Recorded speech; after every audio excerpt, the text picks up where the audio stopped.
Once upon a time, nestled in the heart of a tiny town called Crumbleton, there was a bakery so magical that people would travel for miles, crossing rivers and climbing hills, just for a single bite of its famous cakes. The proud owner of this wondrous establishment was a chubby old man named Mr. Muffin. Picture this, a man with a belly as round as a perfectly proofed sourdough, cheeks as rosy as fresh strawberries, and a baker's hat that always sat just a little bit crooked on his head. But here's the delicious secret, Mr. Muffin wasn't just any baker. Oh, no more. He was a retired wizard, one who had long ago traded his powerful wand for a trusty wooden rolling pin. He often chuckled to himself, flour dusting his nose, and he would tell anyone who'd listen, magic is just like baking. Add a little too much of it, and everything explodes. And believe me, he wasn't kidding. He had the scorch marks on the ceiling to prove it. One particularly bright and sunny morning, Mr. Muffin's young apprentice, a cheerful 12-year-old named Tara,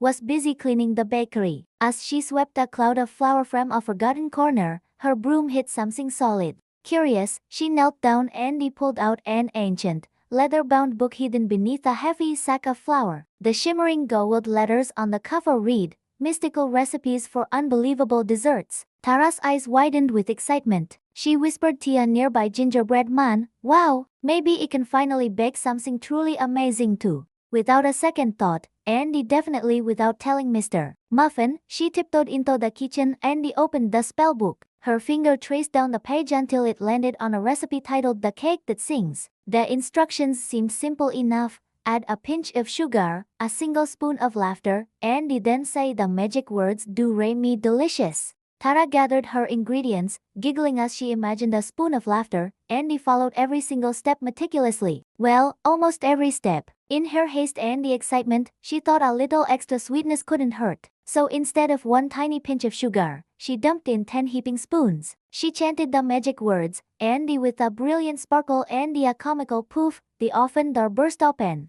A single, glowing cupcake, frosted to perfection, hopped out onto the counter. It took a deep breath and began to sing opera at the top of its tiny, sugary lungs. "La! I am the sweetest cupcake in the world," it belted out, its voice surprisingly powerful. Tara let out a squeak of terror and dove behind a stack of mixing bowls. Just then, Mr. Muffin, covered head to toe in flour from his own baking experiment, rushed in. "What in the name of buttercream is going on in here?" Hey, boom! His eyes landed on the prancing, singing cupcake, which was now attempting a dramatic spin on the countertop. He let out a long, weary sigh. Oh, no more. Not again. The chaos had only just begun. The singing cupcake, now fully in its element, started spinning like a sugary tornado, flinging little bits of icing in every direction. Chocolate chips flew through the air like tiny, delicious bullets, pinging off the pots and the pans. Mr. Muffin, ever the professional, grabbed his rolling pin and pointed it authoritatively at the confectionery diva. "Stop!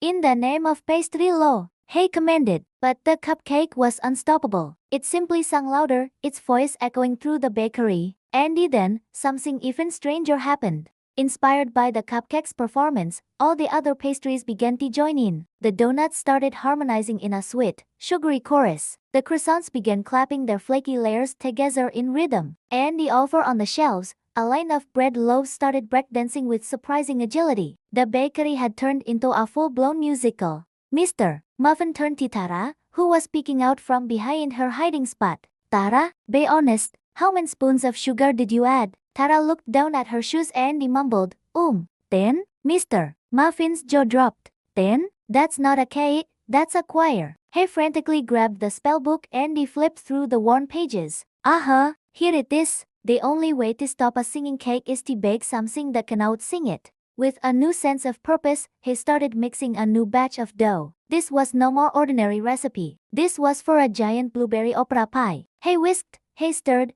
and he shouted the counter spell with all his might. "Bibbidi bake-a-boo." The oven glowed with an intense blue light, and suddenly, a huge, magnificent pie rose out of it. It was a sight to behold. It even wore a pair of tiny sunglasses made of blueberries. The pie cleared its throat and in a deep, soulful voice, it began to sing. "I've got the blues, the blueberry blues." The two desserts faced each other, ready for the ultimate singing battle. The cupcake hit piercingly high notes, while the pie rumbled with a deep, powerful bass. Flour clouds billowed through the air like smoke at a rock concert. The entire bakery watched in silence as the two baked goods dueled.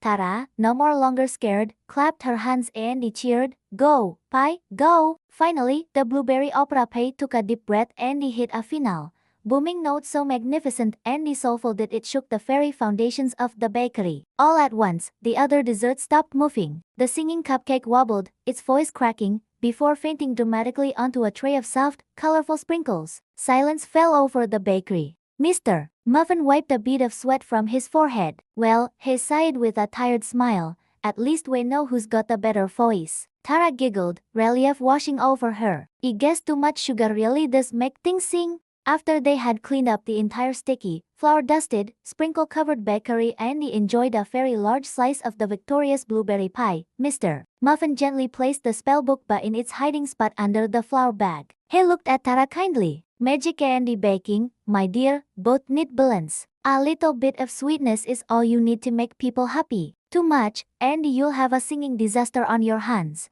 Tara nodded seriously, promising she would never, ever use magic without permission again. But as she went to turn off the oven for the night, a small chocolate chip cookie left on the cooling rack suddenly opened one eye. It looked around conspiratorially and whispered in a tiny voice, "Hey, does anyone want an encore?" Mr. Muffin and Tara screamed in perfect, terrified unison, and oh. And that, my friends, is how Crumbleton's bakery became famous for having the most musically magical desserts in the entire world.